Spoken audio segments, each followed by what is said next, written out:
Pode iniciar. Boa noite, pessoal. Bem com vocês? Hoje nós vamos iniciar aí nossa última aula, né? Acho que a última aula de interpretação de exames laboratoriais. Eu estou aí no início dos slides que a gente tinha já verificado na aula anterior. Vou dar uma adiantadinha neles aqui, porque a maioria das questões aqui a gente já tinha visto, né, anteriormente. Então, vou lá para o ponto que nós estávamos mesmo, que era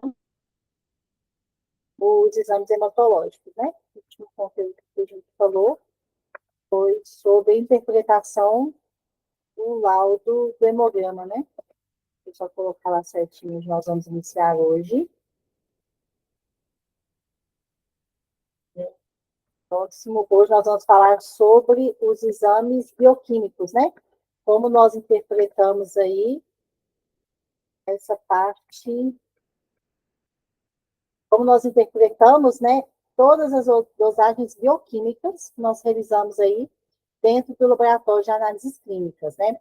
O que nós vimos dentro dessas dosagens bioquímicas? Então, quando eu vou lá no médico, né, que ele passa ali o pedido de exame, que tem o hemograma, né, que nós vimos anteriormente, muitos deles, principalmente em exames de rotina, tem também ali dentro os exames bioquímicos. Então, quando se dá esse nome exame bioquímico, às vezes fica uma coisa muito complexa, né? Mas nada mais é do que o exame de glicose, o exame de colesterol total e frações, TGO, TGP, né? Fosfatase alcalina, ureia, creatinina, todos aqueles exames ali que estão dentro da gama de exames de rotina, né? Que a gente faz aí continuamente, não só, né, exame de rotina, mas qualquer patologia aí que o médico investiga, né, dependendo aí do sintoma clínico do paciente. Então, dentro dessas dosagens bioquímicas, nós encontramos os eletrólitos, as enzimas, a glicose e outras dosagens que entram dentro desses parâmetros. Então, é um conjunto, né, de exames laboratoriais extremamente importante para diversas questões do nosso organismo e que nos dá aí 90%, né, dos diagnósticos de doenças significativas. Então, vamos passando aqui. Quais são os primeiros, né, exames bioquímicos que hoje nós vamos avaliar? Os eletrólitos, também chamados de íons, né?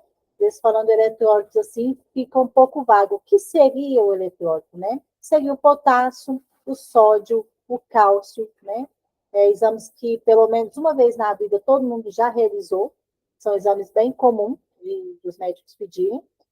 E também são exames que entram, né, principalmente para o pessoal que está hospitalizado, né, o paciente que está hospitalizado, que está em processo assistido ali dentro do hospital. Então, esses exames são exames que o médico avalia frequentemente ali, naqueles exames de rotina que o pessoal hospitalizado, né, que procura intervenção médica realiza. Então, vamos falar primeiro aí sobre o potássio, né? O que é o potássio? Então, a gente já sabe que ele é um eletrólito, né? O cátion de maior concentração nos líquidos intracelulares. Ele está mais ou menos em torno de 2%, né? Presentes aí nas nossas células, que são os nossos leucócitos. Os nossos valores normais, né? Para um eletrólito, ele é diferenciado para homem e para mulher, gira em torno de mais ou menos 3,5 a 5, né, ml, que nós falamos aí, que é um valor de referência normal, que é encontrado dentro de um organismo saudável. E ele é um exame que ele avalia várias questões, né? Avalia o funcionamento das células, né? O funcionamento da nossa bomba só de potássio, né? Que a gente aprende ali na matéria de ciência, na época de escola, que avalia a questão tanto do funcionamento da célula, quanto as funções específicas, né, que esse eletrólito fornece. Então, ele é medido especialmente, né, para saber o excesso ou diminuição, né, dele no organismo, e o porquê que ele está diminuído ou elevado. Então, ele tem um significado clínico, principalmente quando ele está elevado, tá? Quando o potássio está extremamente elevado, é um parâmetro de alto risco, então isso tem que ter uma intervenção clínica mais rápida, né? De acordo com diversas doenças aí. Então, ele tem um significado clínico muito evidente no laudo médico, né? E o sódio. O sódio é o maior cátion, né? E a principal partícula osmótica aí do meio extracelular. Quando eu falo meio extracelular, seria no interior do nosso organismo, fora das células, né? Que se é encontrado aí no nosso sangue. É o mais importante, né, eletrólito do nosso organismo. O valor de referência dele gira em torno de 135 a 145, e normalmente o médico pede os dois em conjunto, o sódio e o potássio, né? Quando ele quer avaliar aí algumas patologias clínicas que condizem com o aumento ou diminuição desse eletrólito. Então, normalmente é muito difícil o médico pedir isoladamente, né? Ele pede os dois para avaliar como que está esse funcionamento aí, né? Que os dois andam muito lado a lado, e diversas patologias, os dois, né, se encontram muitas das vezes elevados, então o médico já avalia os dois de uma vez para fechar o diagnóstico. O cálcio, que é outro eletrólito, né, que está presente aí dentro da nossa massa óssea, esse já é um eletrólito um pouco mais conhecido, né? Cerca de 98% está localizado, como eu falei, nos ossos e dentes também. 2% está no nosso fluido extracelular, que seria o nosso sangue, e também em alguns tecidos, especialmente o nosso músculo esquelético. De 2% a 50% está ligado a proteínas plasmáticas, 40% estão ionizados livres, né, ou seja, estão livres circulando no nosso sangue, e os valores de referência giram em torno de 8,2 a 10,2, né, para o cálcio total, e nós ainda temos o cálcio ionizado, né, que é a forma mais pura desse cálcio no nosso organismo, que o valor de referência está entre 4,65 a 5,28. Eu não preciso ter em mente esses valores de referência, eu não preciso decorar esses valores de referência, porque isso vem explícito, né, no exame médico. Esses valores eles variam normalmente de uma região para outra, e isso vem tudo bem claro no laudo, né? Eu só preciso ter a ciência do que está acontecendo quando ele está aumentado ou quando ele está diminuído, né? Como eu falei, o cálcio ele já é um eletrólito um pouco mais conhecido, né? Nós sabemos que a falta do cálcio causa aí diversas patologias, né? Principalmente a fragilidade óssea. Essa questão está muito presente em pessoas idosas, né, acima de 50, 60 anos, que já tem uma condição, né, própria do organismo de ter continuamente a diminuição desse eletrólito por conta da idade, né, e envelhecimento, né, do nosso organismo, nós vamos perdendo esse cálcio. Então, é muito comum quando chega, né, na fase acima de 50, 60 anos, a gente dá muito, conhecer muito, né, ouvir as pessoas falarem muita questão da doença que é a osteoporose. Que Maria, seria... Oi? deixa eu te perguntar um negócio aqui. Quando, nem é só de cálcio, essas coisas igual você tá falando, não. Mas quando a gente, lá no exame mesmo, vem, a gente faz o exame, aí eu acho que eles têm dúvida se é aquele resultado mesmo, mas repete ele. Aconteceu dos meus exames mesmo, vinha assim, como se tivesse repetido. Eu não sei falar a palavra que vem escrito, não, sabe? Ah, Mas acontece, confirmado né? e repetido, ou repetido e confirmado, alguma coisa assim, né? Isso, é alguma coisa como se ele tivesse tido Isso. dúvida e faz de novo. Tá. Normalmente, isso acontece porque o seu exame deve ter dado alterado, certo? Foi o cálcio? Assim, não era. Era para ver outra coisa, sabe? Era para ver o É, fã lá, aquele. Você já viu falar do fã? Aquele lupus, aquelas coisas sim, assim? sim. Aí sempre é esses exames que eu faço, mas só que quando eu faço, sempre vê alguma coisinha lá que repetiu, mas não é só dele, sabe? Pede muita coisa a mais, que eu não vou saber te falar agora. Quando está fazendo investigação, porque o lúpus, ele é uma doença autoimune, né? Isso, é. Então, quando está fazendo investigação de doenças autoimunes, o médico, normalmente, ele pede diversos exames, né? Isso. Principalmente bioquímicos, né? Alguns exames para fechar ali um diagnóstico. O sódio, potássio e cálcio, eles são eletrólitos extremamente importantes para o nosso organismo, porque eles desempenham diversas funções, né? Tanto celular, de desempenho celular, né? De fortalecimento ósseo. E, então, isso fecha, isso, quando dá alterado, esses parâmetros, fecha muito o diagnóstico para o médico. E essa questão que você me colocou aí, que normalmente alguns exames que nós realizamos, que vem lá, né, no laudo, confirmado, repetido e confirmado, né, cada laboratório tem uma metodologia de colocar. O que acontece? Normalmente é porque o seu exame ali em específico, vamos colocar um exemplo aqui, você fez o cálcio. O seu cálcio deu um pouco alterado, acima aí do valor de referência. Até 10,2, vamos supor que o seu tenha dado 12, né? Vamos dizer assim. Para o médico ter ciência de que aquilo realmente está alterado, de que o laboratório teve uma observação a mais para aquele teste alterado, né, que ele teve uma atenção daquele teste alterado, o laboratório, tem laboratório que faz isso, nem todos, tá? Mas alguns laboratórios colocam essa justificativa, né, essa observação, para que o médico veja que aquele exame ele foi repetido e que realmente está alterado dessa forma, entendeu? Isso é uma alerta para o médico. Olha, nós fizemos, nós repetimos e nós confirmamos que o cálcio dela está alterado. Entendi. Isso não quer dizer que você esteja com alguma coisa que precise de uma intercorrência clínica mais rápida, que seu exame esteja com resultado crítico, né? Que você precise se preocupar. Qualquer tantinho ali que passar do valor de referência é padrão de alguns laboratórios, até mesmo por questão de qualidade laboratorial interna, eles colocarem essas observações para que fique claro tanto para você quanto para o médico que vai te avaliar que aquele exame foi repetido, né? Que não foi, de repente, uma alteração de aparelho, alteração de reagente, alteração de coleta, né?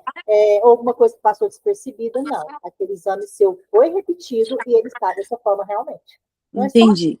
É só Obrigado. De observação mesmo, nada. Mas isso é muito comum de vir.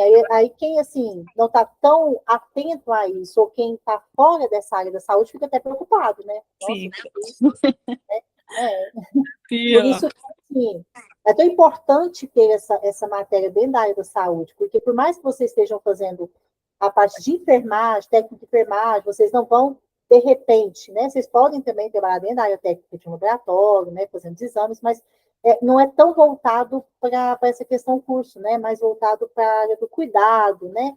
Com o paciente, a outras áreas, enfim.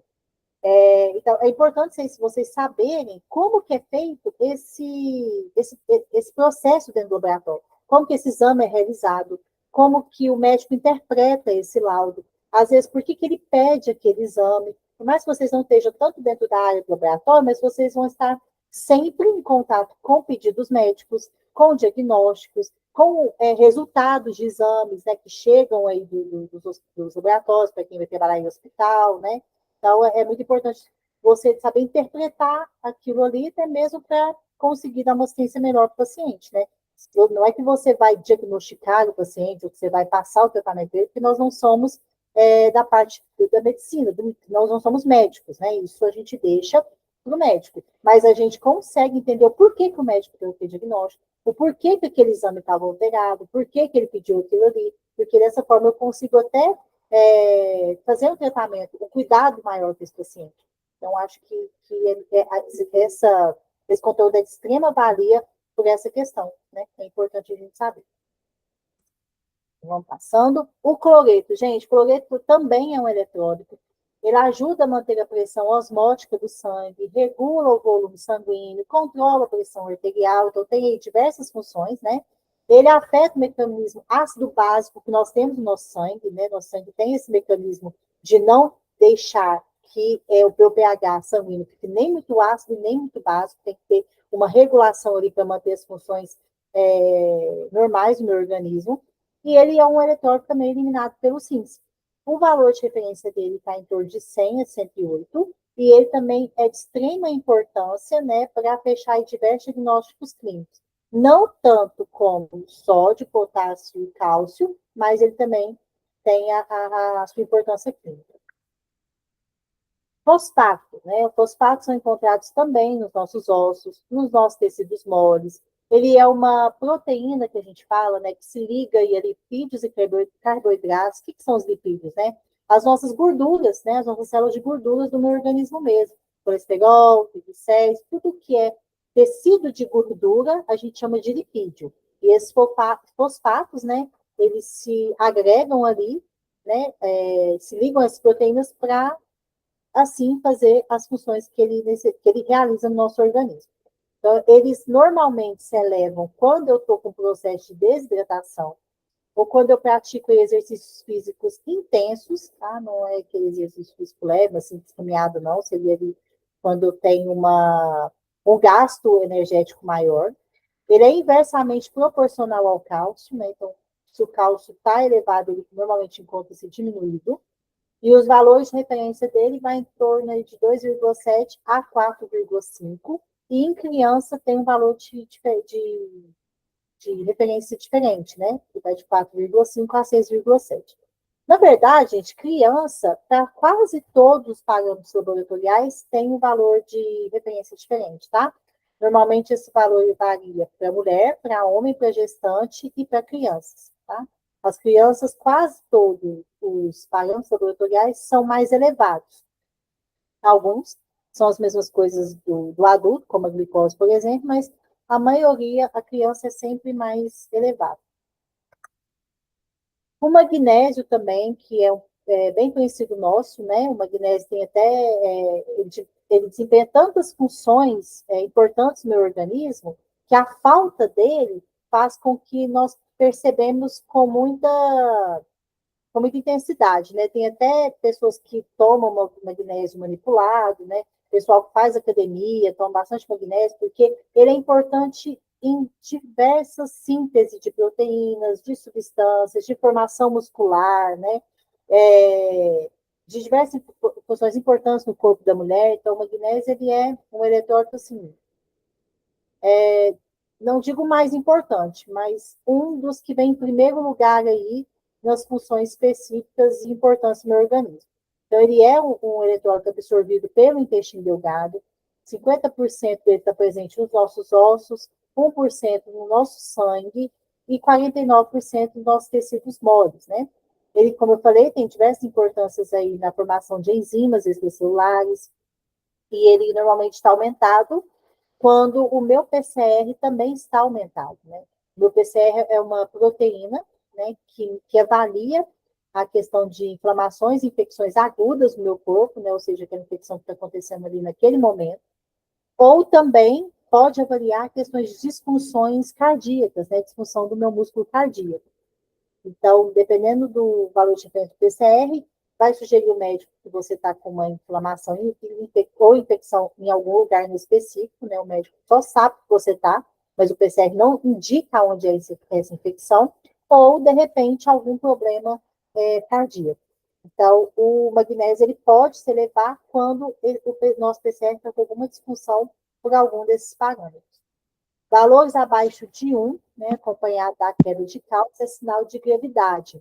Então, normalmente, como eu falei, o médico ele quase nem sempre pede esses eletrólitos sozinhos, né?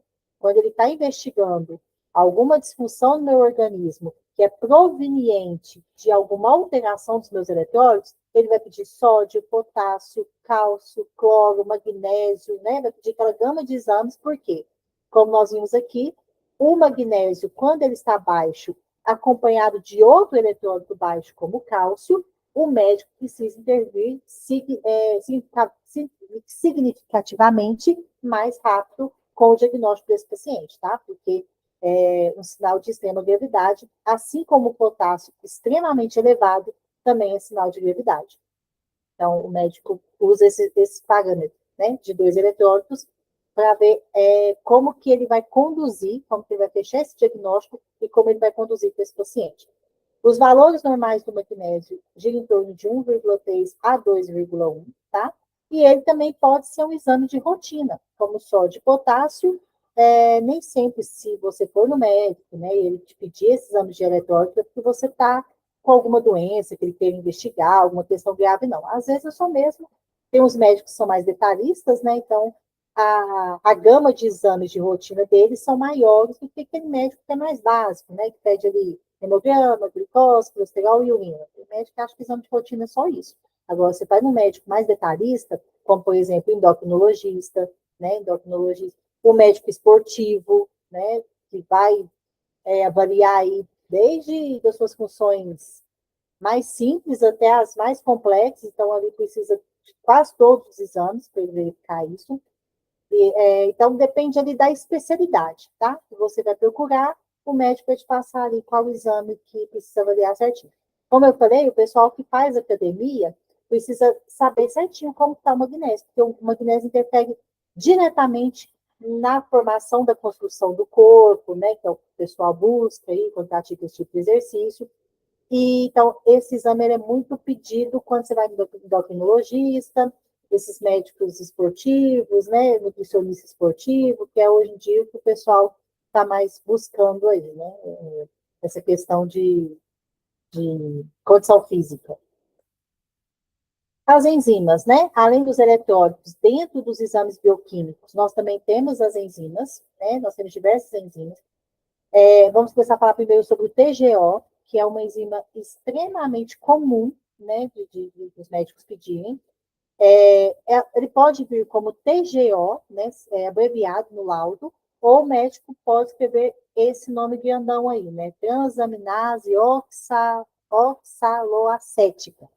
Normalmente é mais difícil o médico escrever assim, porque o médico abrevia tudo, né, gente? Então ele vai vir ali como TGO mesmo, tá? Mas se vir dessa forma, é a mesma coisa. Ou também pode vir como AST, AST, que significa aspartato aminotransferase. Então, TGO ou AST é a mesma coisa, tá? Essa é uma enzima que ela é produzida, sintetizada no fígado, né? Também encontrado em diversos órgãos e tecidos, incluindo o coração, mas ele é mais específico do fígado, tá? Pode ser encontrado também em músculos esqueléticos, em eritrócitos. O que são os eritrócitos? As hemácias. Ele pode ser encontrado dentro das nossas hemácias também. Quando o meu fígado tem alguma lesão, né, das minhas células hepatócitas, né, do fígado, normalmente essa enzima se altera com mais facilidade, porque essas enzimas são encontradas com mais teor no fígado, tá? Apesar de estar em outros locais, como está no slide, como eu falei para vocês, ele é mais específico do fígado. Então, sua elevação indica um comprometimento celular mais profundo. Então, quando o TGO está extremamente elevado, o médico tem que investigar porque está acontecendo alguma disfunção hepática ali, né? Pode ser proveniente de doenças, como hepatite, né, que lesiona as células dos hepatócitos.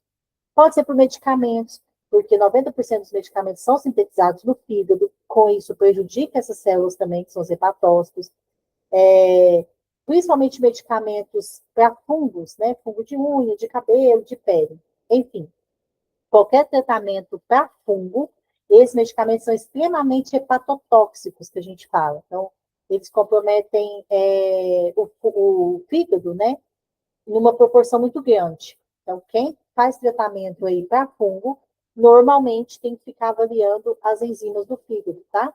Para ver se aquele medicamento, aquele tratamento não está comprometendo ali as enzimas do fígado.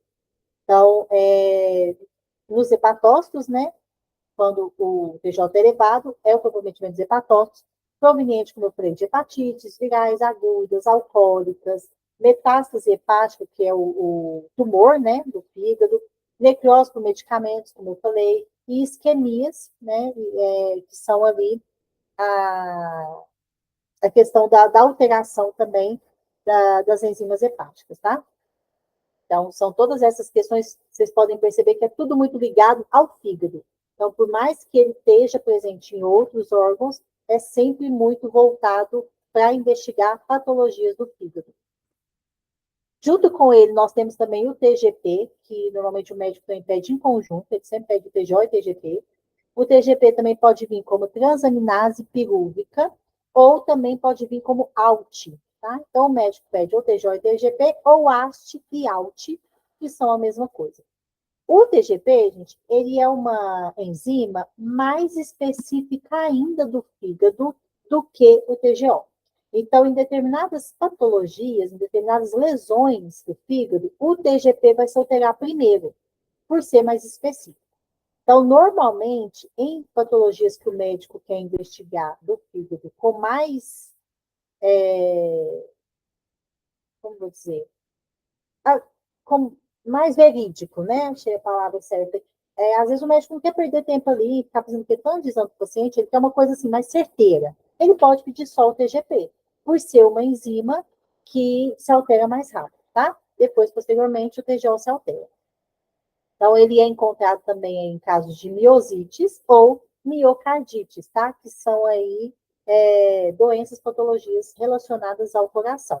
Mas, lembrando que ele é mais específico do fígado. Então, se vocês verem esse tipo de exame no laudo médico, seja de rotina, ou seja, de um paciente hospitalizado, o médico está querendo investigar alguma questão de lesão hepática mesmo, tá? Junto com esse TJ-TGP, nós temos também a amilase, que também pode ser chamado de lipase, tá? É uma enzima também, só que é uma enzima produzida aí no pâncreas. Está muito relacionada a inflamações da cavidade abdominal ou biliar, né, na bile. E quando o médico pede esse tipo de exame, ele está realmente suspeitando de alguma alteração nesses órgãos, tá? Esse normalmente não é um exame de rotina, vocês vão ver isso com muita frequência. É um paciente que já está fazendo um tratamento, né? Que o médico está querendo avaliar como que está aí o desenvolvimento, né? O decorrer aí desse tratamento, está funcionando. Ou é um paciente que está com todos os sintomas clínicos, sugestivo de alguma doença desses órgãos, o médico quer investigar isso aí mais a fundo, então é um exame que ele já é direcionado para alguma condição clínica que o médico está suspeitando. O TGP, né, como eu falei para vocês, então, ele também é conhecido como ALT, ele é encontrado muito no fígado, né, como eu falei, ele se eleva também em lesão hepática, ele pode se elevar também em caso de alterações do músculo cardíaco, e nos recém-nascidos, a sua elevação, né, o valor bastante alterado aí acima do valor de referência, significa uma imaturidade do fígado. Então, como essa enzima é bem específica do fígado, ela é a primeira que se altera em lesão hepatocelular, então, tudo relacionado à doença hepática, esse exame vai estar presente. E quando em recém-nascido ele é realizado, sugere, tá? Isso não é um diagnóstico fechado, lógico, o médico vai fazer outros exames, até mesmo de imagem, mas sugere uma imaturidade do fígado. Então, se recém-nascido deu alterado, o médico vai ficar alerta. Ele vai, com certeza, pedir outros exames auxiliares para entender o porquê que aquele TGP está alterando, né, nessa faixa etária que é logo ao nascer, tá? A amilase, né? Como eu falei, temos a amilase e a lipase, então elas são enzimas que hidrolisam a amilopectina, né? Esses nomes aí complicados, mas a gente não precisa decorar isso, é só mesmo para vocês entenderem da onde que surgiu, né? Essas enzimas. Ele é um amido glicogênio na boca, ele também ele hidrolisa também no estômago e no intestino. Ele é de origem pancreática, como eu falei, né? Ele é produzido pelo pâncreas e também glândulas salivares. Os níveis de importância clínica, né? Tem aí alteração com função pancreática, esse aqui já não é do fígado, tá? Quando o médico está investigando alguma disfunção, alteração, né? Alguma patologia que está acometendo ou está proveniente do pâncreas, esse exame é o que ele vai usar aí de auxílio diagnóstico. 20% das pancreatites cursam com amilase em torno de 4,6 acima do limite superior, né? Então, vocês podem perceber que é o exame, né, de diagnóstico clínico mais certeiro. E os valores de referência estão, vou tentar aqui, tá? Para falar para vocês que é só o valor de referência entre 25 a 85. Tá? Ele não diferencia para homem, para mulher e para criança. Ele é a mesma coisa para todas as faixas etárias. A lipase, né, é uma enzima digestiva produzida aí também no pâncreas, só que agora já é a parte exócrina do pâncreas. Vamos voltar lá para a aula de ciências da quinta série, né?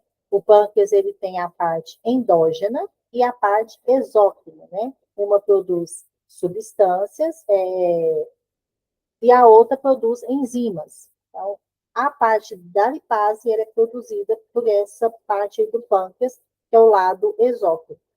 Tem o papel de hidrolisar, né, cadeias, triglicérides, intestino, e também ácidos graxos em glicerol. Então, são substâncias, são proteínas que está dentro do meu organismo, né?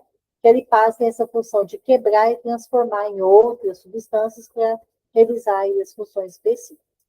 Então, ele é o melhor marcador pancreático que existe. Ele é mais específico do que a amilase, porque ele se altera nessas disfunções, né, do pâncreas, ele se altera mais rapidamente. Assim como o TGP é o melhor marcador do fígado, mais específico do que o TGO, a lipase é o melhor marcador pancreático, mais específico do que a amilase. Tá? Normalmente o médico pede os dois, mas se ele quer ali um diagnóstico mais certeiro, sem perder muito tempo com outros exames, ele vai pedir um que altera mais rápido. A lipase ela fica elevada na maioria das inflamações, né, de cavidade abdominal e trato biliar. Então, tudo relacionado com essa parte do nosso organismo, com esses órgãos, o médico vai solicitar o auxílio desse exame. Fosfatase alcalina, né? Esse deve ser mais conhecido de vocês, é um exame também que pode ser introduzido aí no exame de rotina, né? Avalia a questão dessa enzima que está presente dentro dos nossos de alguns tecidos do organismo, principalmente nos túbulos renais, nos ossos é muito encontrado, na placenta, né? E no fígado também. Então, algumas lesões hepatocelulares, o médico pode sugerir também que seja dosado a fosfatase alcalina como auxílio diagnóstico. Tá? Então, se você entende que o órgão ele sintetiza e ele produz aquela enzima, teoricamente, né, quando esse órgão tiver com alguma patologia cometendo ele, todas as enzimas, as proteínas, as gorduras que esse órgão liberar vão estar alteradas, né?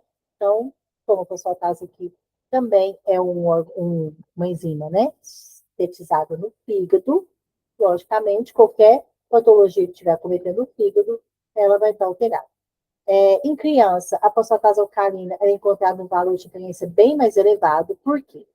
Como ela é encontrada abundantemente dentro dos nossos ossos, da nossa massa óssea, concordam que a criança ela está em desenvolvimento, então aquele osso está em constante formação. Com isso, né, a fosfatase alcalina está presente em grande abundância dentro da massa óssea da criança. É importante esse eletrólito na investigação de doenças hepatobiliares, como eu falei, né, do fígado, em doenças ósseas e em metástases também, que são os tumores ósseos, tá? É um marcador de processo obstrutivo hepático, litíase e carcinoma do pâncreas. Então, em algumas dessas três patologias aqui específicas, o médico pode sugerir, como auxílio diagnóstico, a dosagem dessa enzima aqui para ajudar a fechar o tratamento. Gama-GT, né? Gama-GT também pode ser chamada de glutamil transpeptidase. É muito difícil o médico colocar dessa forma. Normalmente ele vai colocar gama-GT ou GGT, é mais comum, tá? É uma enzima envolvida também no transporte de aminoácidos por meio da membrana celular. Os níveis de origem dela são hepáticos, então é uma enzima produzida no fígado também. E ela está bastante aumentada quando a pessoa tem um problema com álcool, mas não é aquele álcool que a gente bebe no final de semana, ali, com os amigos, enfim, né? Socialmente. Seria um teor alcoólico que passa da normalidade. Então, a gente chama isso quando a pessoa é alcoólatra, né? Que ela faz daquela condição ali, daquele uso dessa substância de modo exagerado e continuamente. Então, quando a pessoa precisa daquilo continuamente, ela tem um vício, né, dessa questão, e aí a gente fala que o pessoal alcoólatra e o gama-GT vai estar alterado nessas questões. Porque o álcool, nós vimos lá no TJ e TGP, né, que o álcool, ele altera, ele lesiona, ele quebra os hepatócitos, que são as células do fígado. Então, se ele causa uma destruição desses hepatócitos, tudo que o fígado produzir vai estar alterado, incluindo o gama-GT, que é uma enzima produzida pelo fígado. Então, pessoas alcoólatras, pessoas com lesões hepatocelulares, né? É um exame também, gente, por curiosidade, às vezes utilizado em enfermagem do trabalho. Por quê? Para me realizar o gama-GT, eu preciso estar em jejum de álcool, seja de qualquer espécie, pelo menos por 12 horas, tá? Então, se eu fiz o uso de bebida alcoólica e logo vou dosar o gama-GT, consequentemente, ele vai estar alterado. Porque as células do álcool, à medida que ela entra em contato com o fígado, ela já lesiona o meu corpo. Nossa, mas então eu não posso nunca beber porque eu estou lesionando. Não é isso, tá? Assim, ela causa pequenas lesões, mas isso, socialmente, né, com moderação, consegue se regenerar o órgão e consegue seguir mantendo essa rotina normalmente, como a gente faz aí da cervejinha no final de semana. Mas quando eu uso isso de modo exagerado, nós estamos falando aqui de uma coisa exorbitante, exagerada, né? Que faço daquilo a minha rotina, aí já é outro assunto, né? Já é outra questão. Então, e por que isso entra na enfermagem do trabalho? Voltando aqui. Se eu utilizo bebida alcoólica, né, e vou dosar esse exame, e aparece alterado lá para a empresa, eu não tenho nenhuma condição física do meu fígado, nenhuma patologia que justifique esse aumento, a empresa vai saber que você fez uso de bebida alcoólica. E aí isso precisa ser investigado para saber até que ponto você fez um uso moderado, até que ponto esse uso de álcool interfere na sua vida, né? Até que ponto isso passa da normalidade. Não é muito comum, mas as empresas podem pedir, tá, gente? Então, só por curiosidade, isso é utilizado. Também é realizado aí pós-infarto, né? Quando o GGT fica aumentado aí por 4 semanas, então, o paciente teve o início de infarto, né? Ou teve o infarto em si, né, propriamente dito, o médico pode pedir esse exame depois de ter feito o tratamento, ter feito intervenção clínica, né, o paciente já está estabilizado, certinho. O médico pode pedir para a questão de evolução desse infarto, para ele conseguir monitorar o quanto que isso está controlado, né? O GT fica aumentado até 4 semanas depois do processo de infarto. Os valores de referência em homem acima de até 16 anos, né? Acima de 16 anos.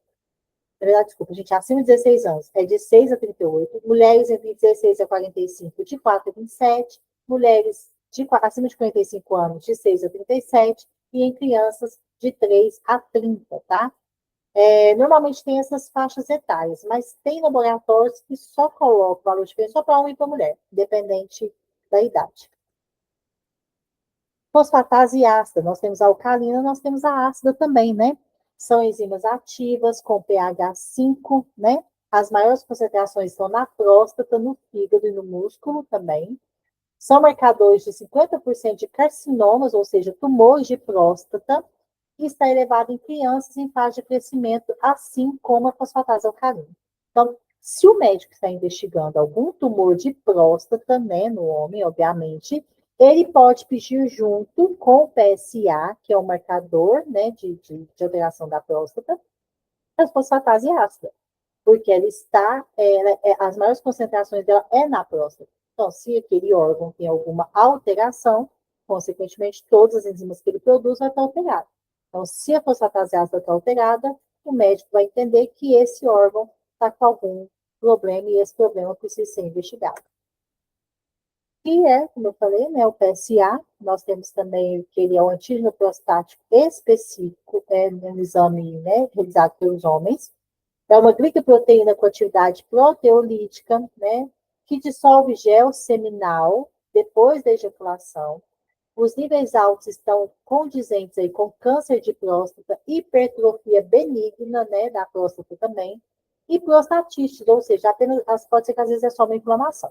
Nem sempre um PSA alterado vai me dizer que o paciente está com câncer de próstata. O médico tem que fazer o toque retal, tem que fazer o CEA, né, que é um exame também específico para câncer, outros exames auxiliares. Mas o PSA alterado é preocupante e é alarmante para o médico investigar, principalmente acima de 40 anos, tá?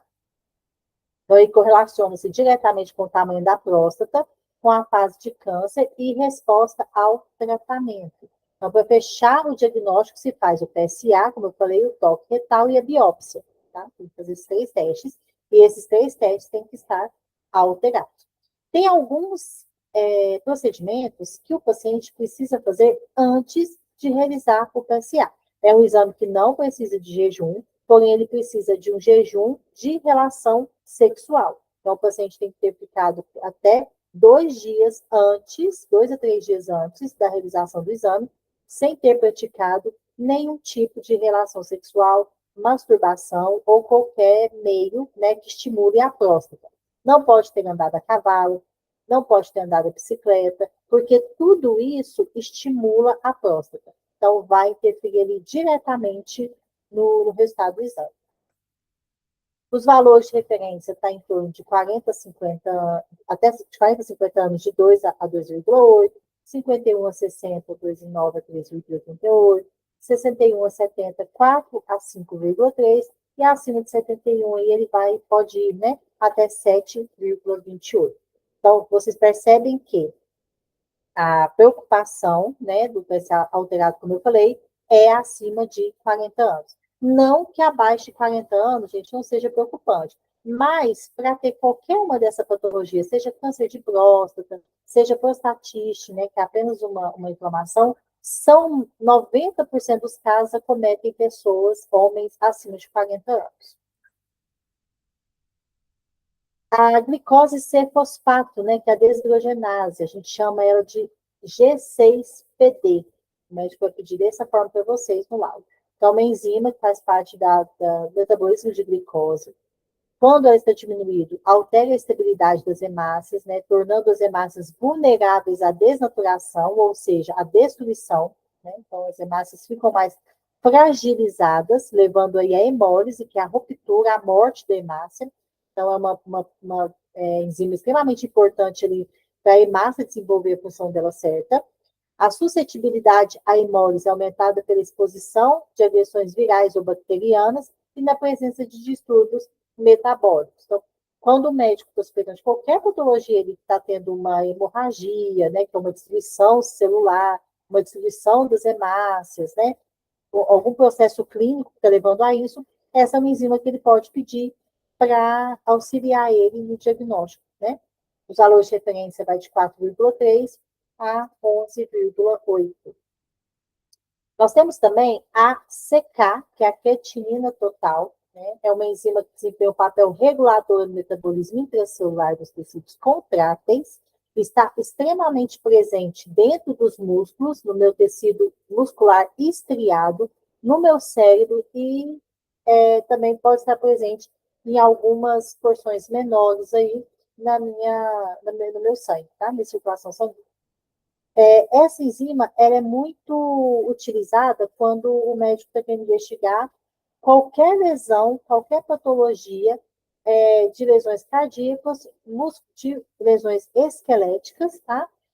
Que leva ao aumento, né? A ruptura dessa enzima leva ao aumento.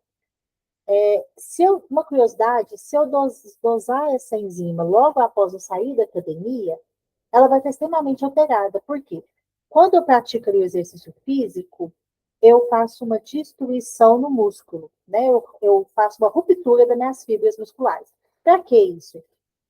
Aquela dor que a gente sente, né? Quem faz academia, quem já fez, aquela dor né, muscular mesmo, parecendo que está abrindo alguma coisa ali, são as rupturas das fibras do músculo. A gente machuca esse músculo, né? Falando assim, para depois essas fibras voltarem a se regenerar, ligarem uma nas outras, né, desordenadamente, e fazer a regeneração muscular. Quando eu faço essa regeneração muscular, meu músculo cresce. Porque as minhas fibras, elas começam a se ligar todas desordenadas, formando um emaranhado ali, fazendo com que o meu músculo cresça. Por isso que o processo da academia é machucar o músculo, recuperar para que o músculo cresça. Machucar ele novamente, recuperar para que o músculo cresça. Então, é sempre esse processo. Por isso que, só uma curiosidade aqui, esses treinadores e físicos falam que precisa do descanso logo após o exercício físico, né? Então, se eu dosar o CK, como ele está presente dentro do meu músculo estriado, meu músculo, né? Se eu lesiono esse músculo, tudo que está interior desse músculo vai sair, vai vazar para fora. E essa é uma enzima que vai estar em abundância nessa questão. Então, quando eu vou fazer esse exame, eu preciso não ter realizado, pelo menos há 2, 3 dias antes, alguma atividade de nível intenso, tá? Então, atividade que fala que vai até a falha, né? De queima, de gasto intenso aí de energia. Então, a maior utilização está na avaliação de lesões e doenças da musculatura esquelética, né? O valor total para homem é de 55 a 170 e mulher de 30 a 135. Então, aqui está a interpretação, né? O CK diminui quando eu tenho perda de massa muscular, né? Óbvio, porque como ele é produzido dentro do músculo esquelético, se eu tenho diminuição da minha massa muscular, automaticamente eu tenho diminuição também da produção dessa enzima.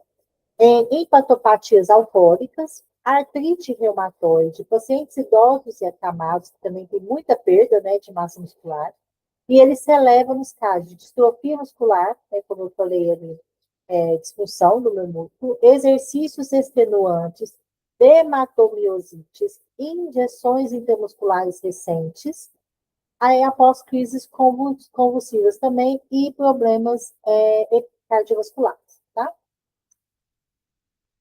O infarto agudo do miocárdio, né? O CK total, ele está aumentado nas primeiras 4 a 6 horas após o início do processo de infarto. Por isso que ele não é uma enzima tão específica para diagnosticar infarto agudo, né? Por quê? Como ele se eleva 4 a 6 horas após, eu preciso de uma enzima que me dê um diagnóstico mais antecipadamente, como é o caso da troponina, o CKMB, tá? Que são duas enzimas aí de marcadores cardíacos mais específicos. Então, o CK se eleva depois de 4 a 6 horas que iniciou o processo de infarto. O pico dele é entre 18 a 24 horas, voltando a ficar alterado até 48 a 72 horas, de 3 a 20 vezes o valor normal, depois que acontece o início do processo de infarto agudo do miocárdio, que é a morte do músculo do coração, tá? A glicemia, né? A glicemia é bastante conhecido nosso aí, todo mundo já deve ter feito pelo menos uma vez na vida um exame de glicose, né? Seja um médico, seja aquele mesmo de capilar, né? Que é o pulinho no dedinho. A glicose é essencial para funções do cérebro, né? Funções das minhas hemácias. A dosagem tem como finalidade diagnosticar e acompanhar diversas doenças, né? A maioria das doenças estão relacionadas com distúrbios metabólicos de carboidratos, que leva aí tanto a hipoglicemia ou hiperglicemia. A interpretação dela, né? Ela normalmente é maior. Aqui está falando 50, gente, mas a maioria dos valores frequentes laboratórios colocam acima de 60, tá?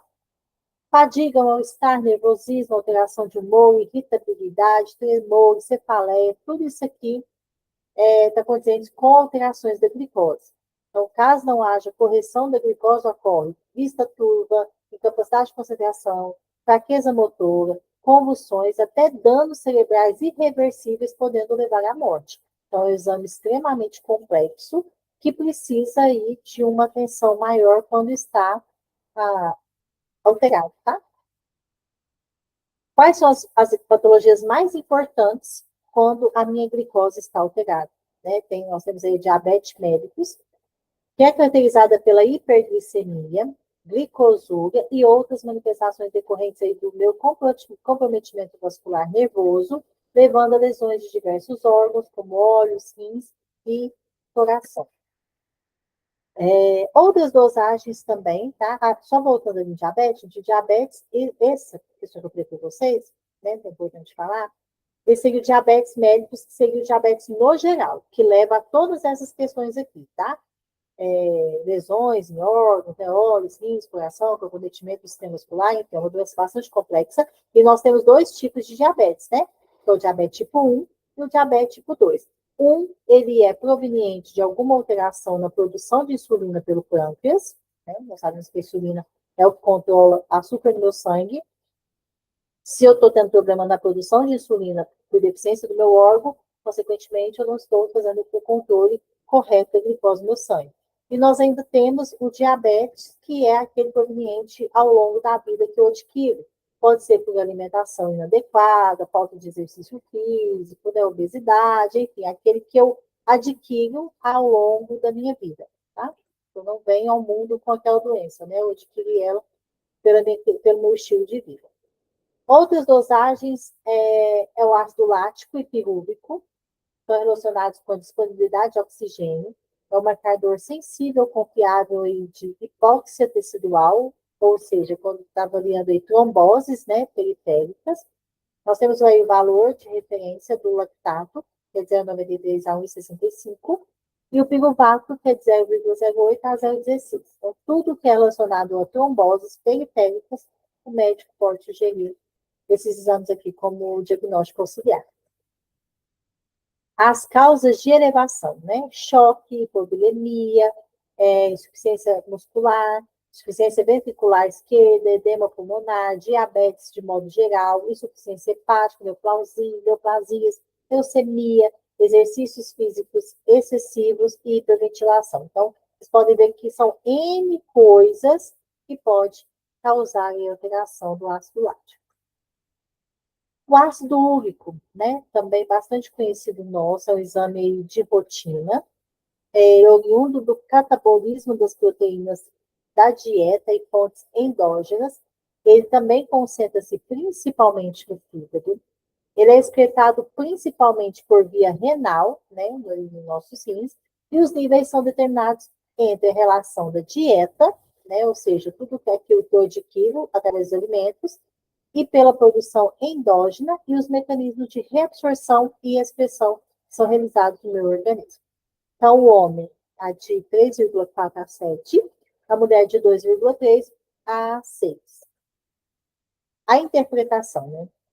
Nós ouvimos muito falar que quando o ácido úrico está aumentado, instala-se o processo de gota, né? Que caracteriza-se pela hiperuricemia, ou seja, o aumento, né, do ácido úrico devido à hiperprodução, como na hipoexcreção, né, ou seja, está se produzindo mais do que está sendo excretado, alteração da disfunção renal, hipertensão arterial, né, podem induzir aí uma diminuição da velocidade de excreção do ácido úrico. Então, tudo isso aqui é o processo da gota. A creatinina, né, gente? A creatinina, ela vem muito em conjunto nos laudos médicos com a ureia. É uma análise quantitativa dos níveis séricos, né, de creatinina no meu sangue.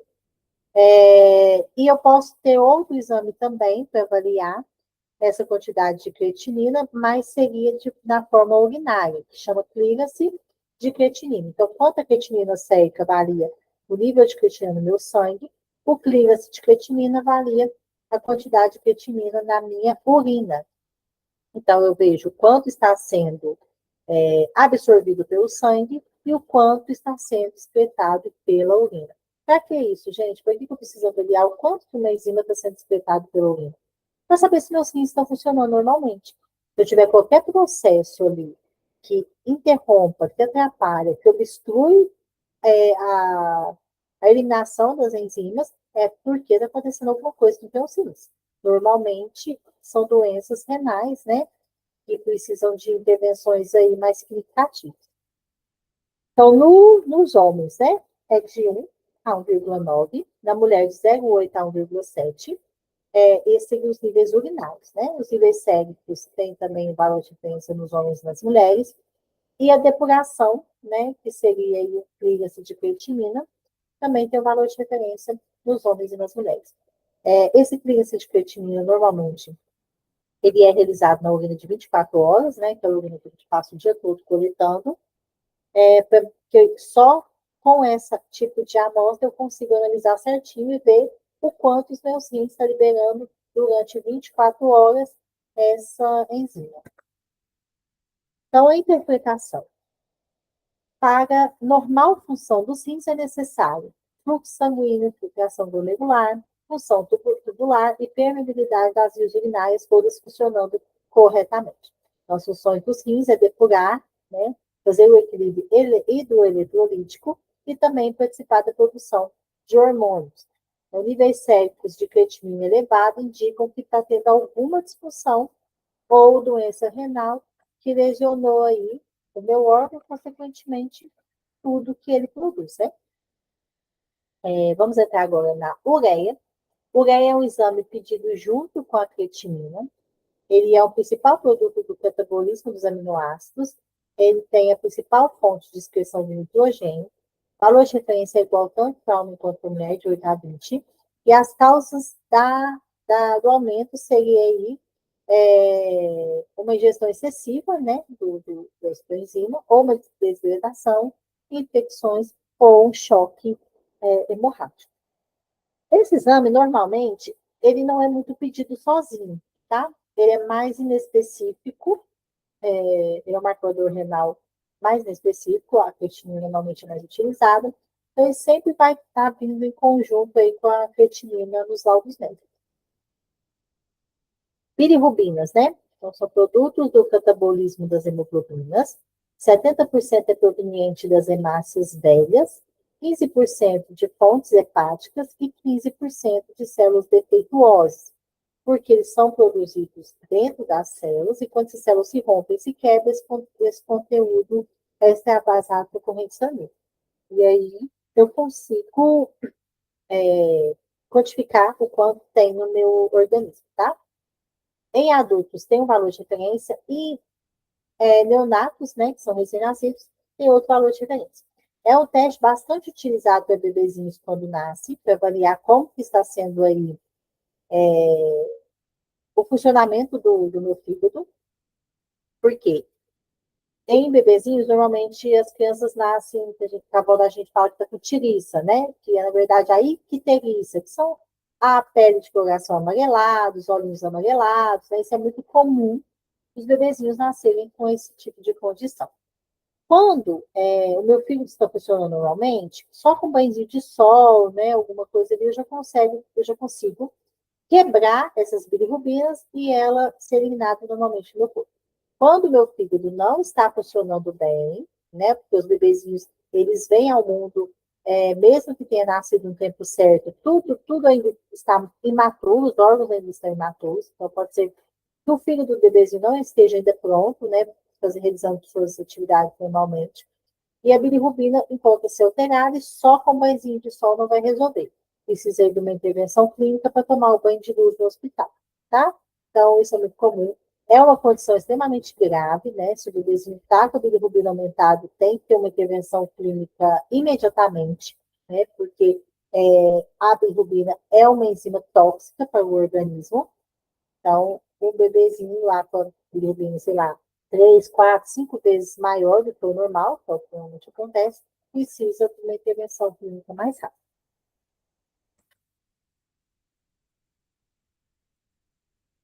Dentro da bilirrubina, nós temos a bilirrubina direta e indireta, tá? Cada uma desempenha uma função diferente.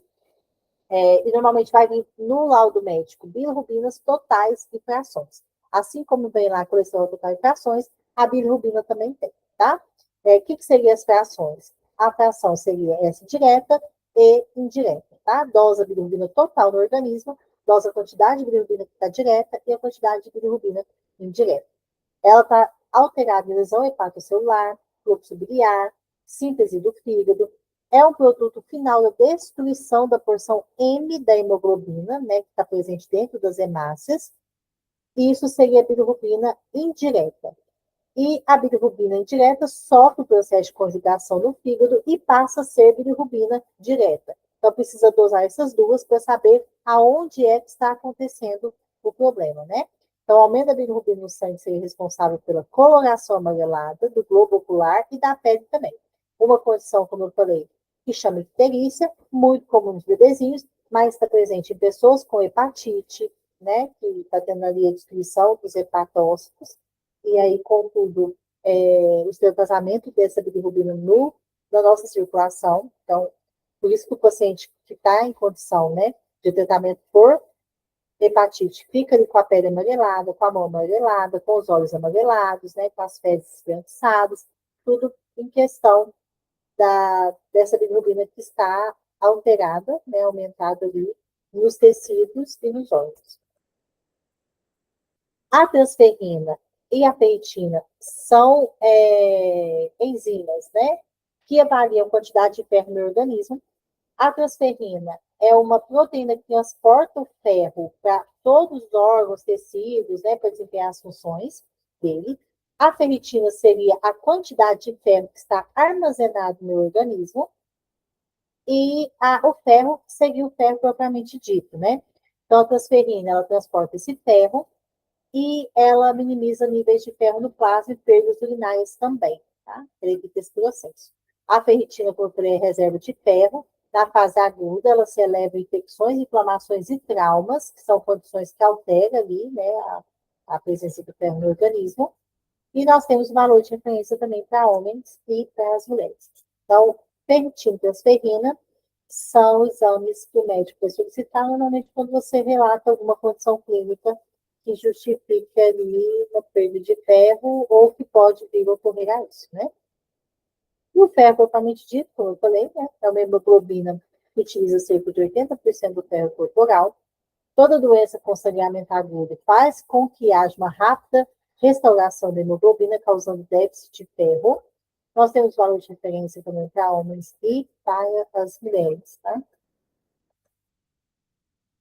A albumina é a proteína mais abundante no plasma, 60% da concentração total das proteínas do corpo, desempenha o papel de transporte de substâncias, manutenção da pressão osmótica, é um marcador de estado nutricional, e o paciente também que está em tratamento renal, o médico pode solicitar que seja acompanhada de bilirrubina, porque ela também é uma enzima de excreção renal.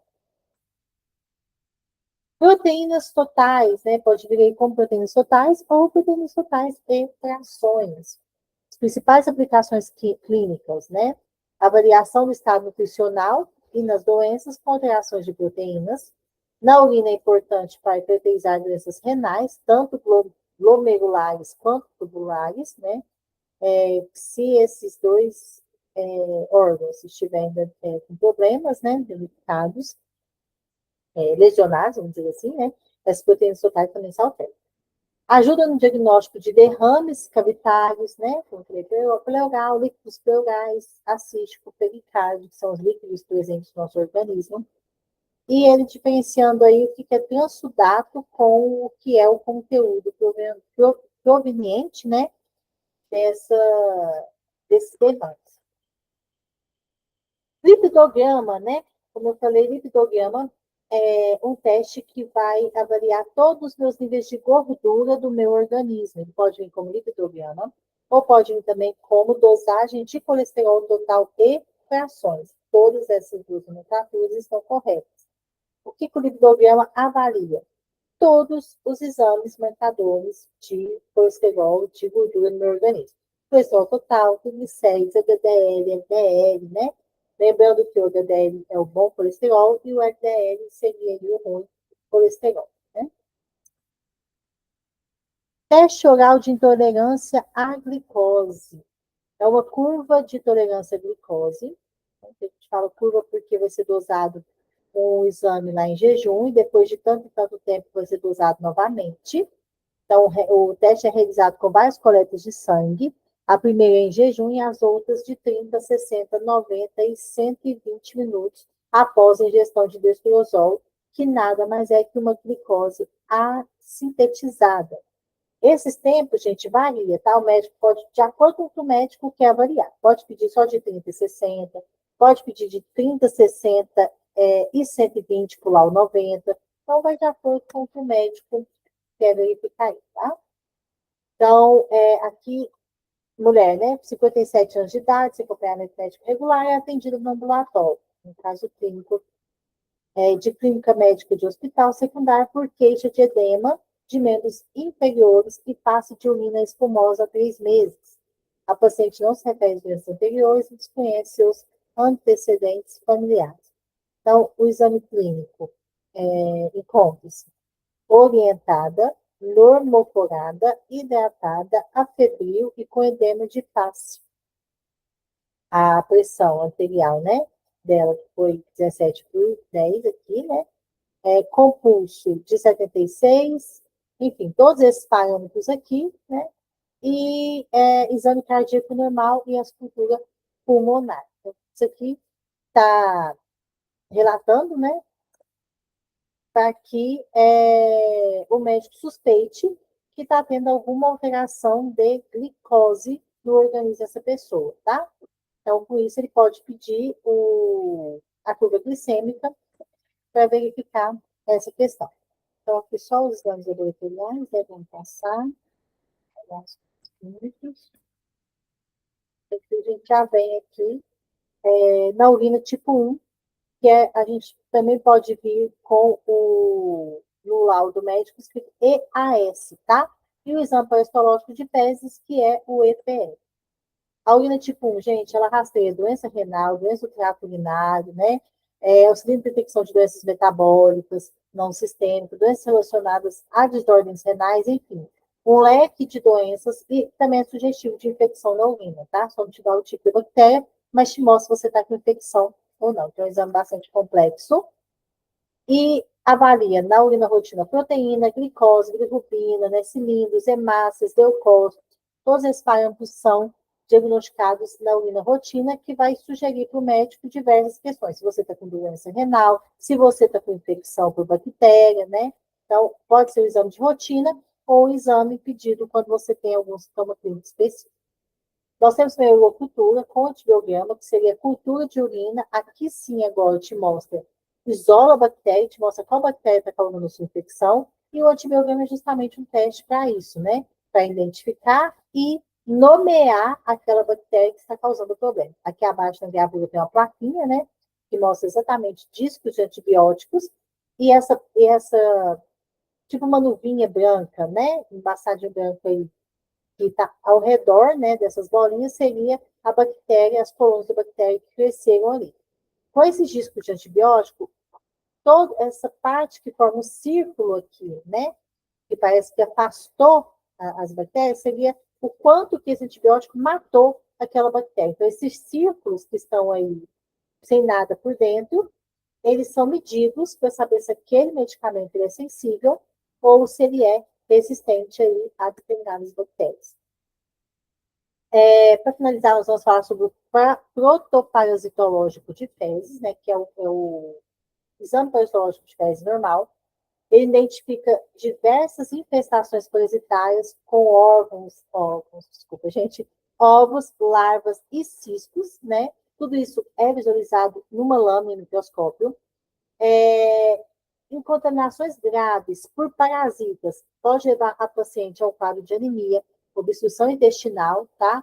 Esse exame ele pode ser pedido isoladamente em uma amostra ou mais comum em 3 amostras colhidas em dias diferentes. Para que isso?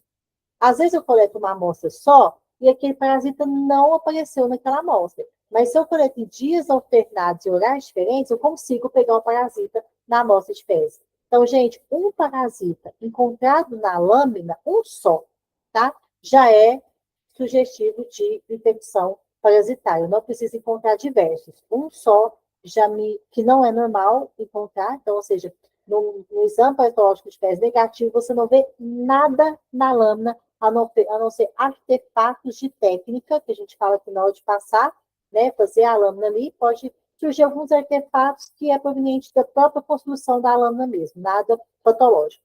Agora, se eu vejo qualquer parasita de qualquer espécie, né, seja ovos, seja larvas, seja cistos, já me diagnostica aqui como infecção parasitária, tá? O potinho, né, que a gente fala potinho universal, para o exame isolado, ele é seco por dentro. O potinho, para o MIP, né, que é o exame de fezes 3 amostras, ele tem esse conservante dentro dele que chama metiolate iodo formol. O que é o MIP, tá? Vocês vão pegar a vasilhinha, vocês vão ver o líquido lá dentro. Esse líquido, ele não, ele tem que ficar lá para quê? Se eu coleto a primeira amostra de fezes, né? Eu vou deixá-la na geladeira, no outro dia eu coleto de novo, no outro dia eu coleto de novo. Aquele líquido é para conservar aquela amostra de fezes e aquele parasita que está lá dentro. Não deixar que ele deteriore, né? Não deixar que ele se dissolva. Ele vai conservar a amostra como se fosse um formol, tá? É nada mais nada é que uma das bases da formação desse conteúdo é o formol, tá? Então é mais para conservar. Então, quando os laboratórios, né? Você vai no laboratório fazer esse exame, normalmente ou ele te dá 3 potinhos secos ou te dá úmido. Aqui são todos os protozoários que a gente pode encontrar, né? Tem diversas, tem Schistosoma, Enterobius, Entamoebis, Nodilóides, enfim.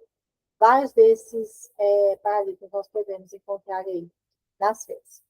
Gente, com isso nós finalizamos, né? Nós falamos sobre todos os exames ou pelo menos né, os mais importantes, diagnóstico clínico, o hemograma, né? Nós falamos na aula anterior, e todos os exames bioquímicos, tá?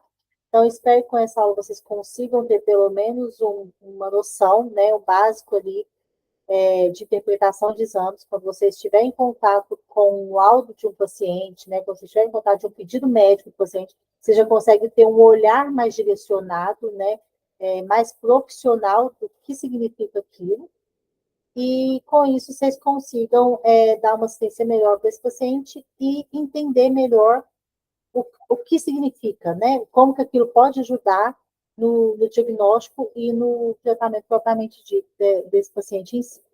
Então, nós vamos finalizando nossa aula por aqui. Boa noite a todos. Todos com Deus e nos encontramos aí, né, próximo encontro, numa próxima oportunidade que tiver. Tá bom, gente? Um abração para todo mundo. Ellie.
Finalizamos.